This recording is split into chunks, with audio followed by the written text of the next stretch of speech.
Di lepas pantai Pulau Bangka, terdapat sebuah tempat yang menjadi rumah bagi penyu tukik. Konservasi penyu tukik Babel, yang terletak di Sungai Liat, adalah tempat di mana para penyu tukik diberikan perlindungan dan perawatan sebelum mereka dilepas kembali ke lautan.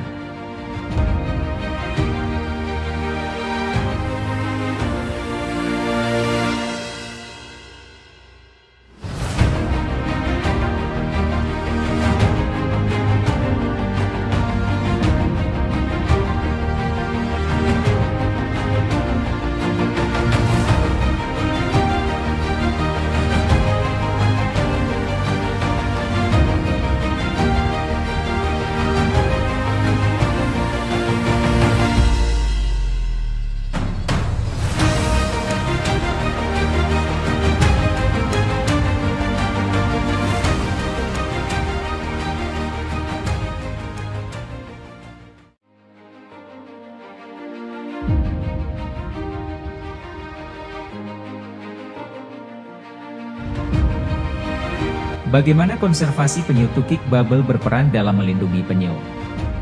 Inilah kisahnya.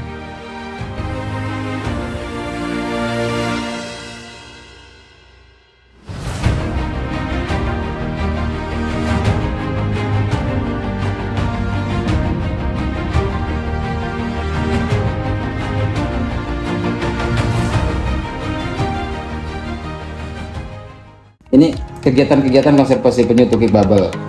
Dari mulai rincian awalnya, kemudian dari satu-satu saya jelaskan sebentar. Misalnya seperti ini. Nah, inilah yang saya bilang tadi. Ini proses ini ruang penetasan telur penyu atau inkubasi. Ini contohnya. Telur penyu kita tanam, setiap lubang kita beri patok untuk diberi tanda. Oke. Kemudian nah seperti ini. Nah, ini penyu yang tukik atau anak penyu menetas, contoh seperti ini. Oke. Kemudian nggak apa-apa. Nah, proses pemeliharaan seperti ini. Pemeliharaan anak penyu itu ikan yang kita cincang dimakan dengan mereka. Ini anak-anak penyunya, ini adalah penyu hijau. Oke. Yang saya cerita tadi, terus gambaran yang lain seperti ini. Nah, ini kegiatan kami pelepasan. Ini contoh-contoh pelepasan tukik atau anak penyu, beberapa contoh walaupun banyak. Oke. Kemudian ini kegiatan pembuatan rumpon kita buat, kemudian kita tenggelamkan di laut, tempat bermain penyu seperti ini, bahan-bahan dari daun kelapa, kemudian dibuat rangka-rangka. Biasalah ini kegiatan edukasi untuk siswa-siswa dari mana aja masuk, mereka datang, kita kasih pembelajaran. Nah, ini juga penelitian mahasiswa Unpad Bandung, Universitas Pajajaran. Dia pernah ambil 1 bulan untuk kegiatan penelitian, kami layani. Nah, ini salah satu kerusakan ekosistem di laut. Nah, ini pastinya sudah tahu. Oke. Ya, pendapatan atau untuk sumbangsi pendapatan negara oke. Tapi pasti bersebelahan dengan kegiatan konservasi. Ini hal-hal yang telah kami dapat piagam penghargaan Kadek Konservasi tingkat nasional dengan tingkat Bangka Belitung, juara 1, di nasional juara 4. Oke, nah ini tolong boleh di zoom juga. Kapan kita akan peduli? Kalau bukan kita, siapa lagi?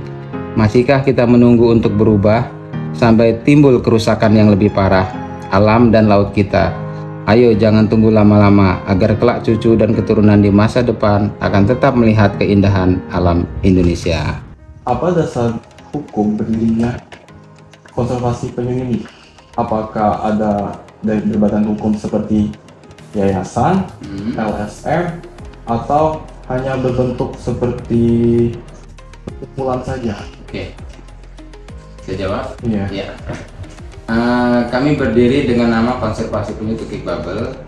Itu adalah perjanjian mitra atau kerjasama dengan pemerintah.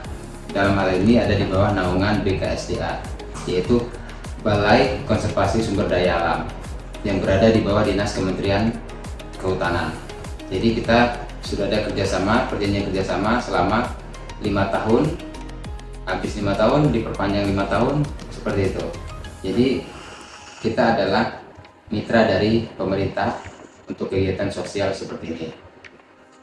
Bentuknya seperti itu.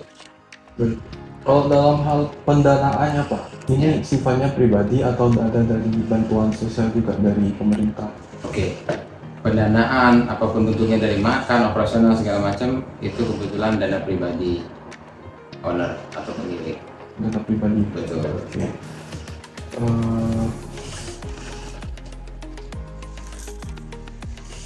Apa harapan Bapak agar konservasi penyu ini itu dapat terus dilestarikan gitu?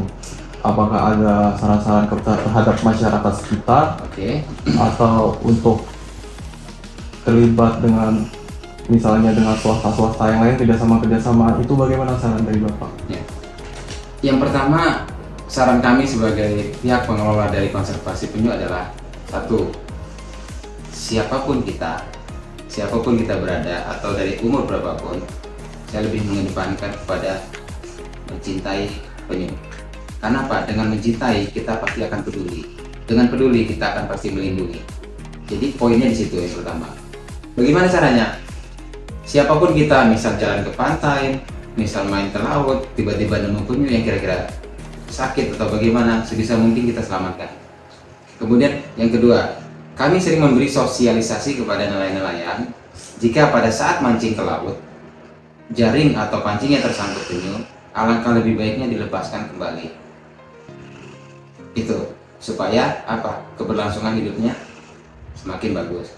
Karena apa? Karena contoh dari 1000 ekor penyu, anak penyu yang kita lepas ke laut, itu belum tentu semua hidup.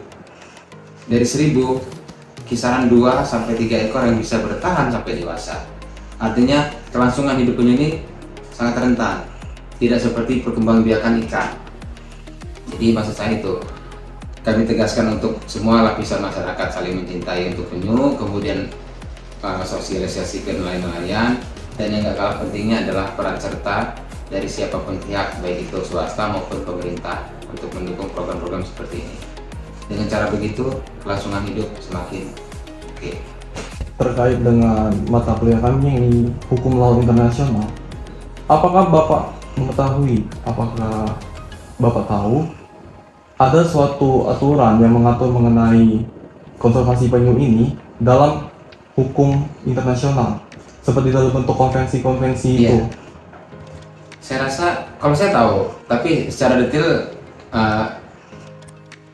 kurang bisa menjelaskan. Yang jelas hukum internasional ada sifatnya jenis Appendix 1, Appendix 2, dalam arti tingkat kerusakan atau kepunahan, itu ada hukum internasional yang mempengaruhi, yang melindungi. Kemudian di Indonesia sendiri pun ada Undang-Undang Nomor 5 tahun 90, itu memang bicara masalah kelangsungan ekosistem untuk satwa yang dilindungi.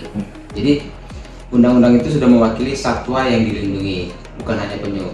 Mungkin ada jenis burung apa, kemudian harimau apa, itu termasuk kategori satwa yang dilindungi. Memang sudah dilindungi oleh pemerintah. Makanya saya bilang dari mulai telur, tubuhnya sampai dengan apapun, jika menyalahgunakan kondisi penyu akan dijerat dengan Undang-Undang Nomor 5 tahun 90. Yang jelas sudah ada, payung hukumnya sudah ada. Oke. Balai Konservasi Tukik Babel telah mendapatkan banyak penghargaan atas dedikasinya yang telah mengambil langkah nyata untuk melindungi penyu yang kini menghadapi ancaman kepunahan. Namun, pertambangan laut, kapal isap, bersama dengan jaring-jaring nelayan masih menjadi duri dalam upaya konservasi ini.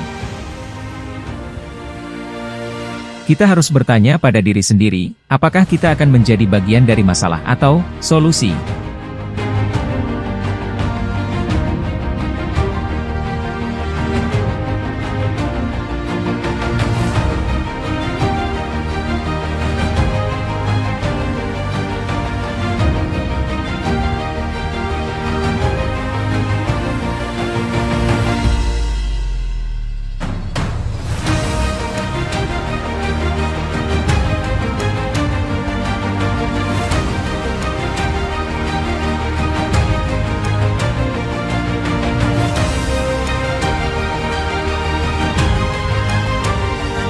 Balai Konservasi Penyu Tukik Bubble ini, bukan hanya tentang melindungi spesies, ini tentang menjaga keseimbangan ekosistem, tentang warisan yang akan kita tinggalkan untuk generasi mendatang.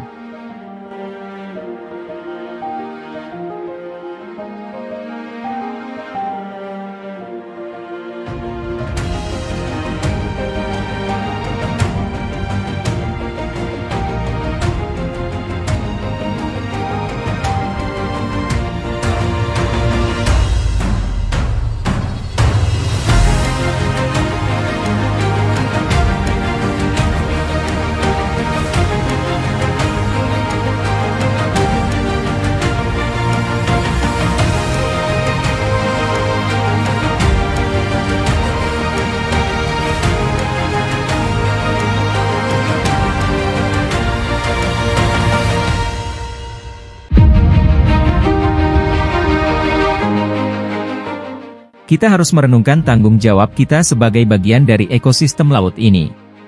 Bersama-sama menjadi suara bagi mereka yang tidak bisa berbicara, menjadi pelindung bagi mereka yang tidak bisa melindungi diri sendiri.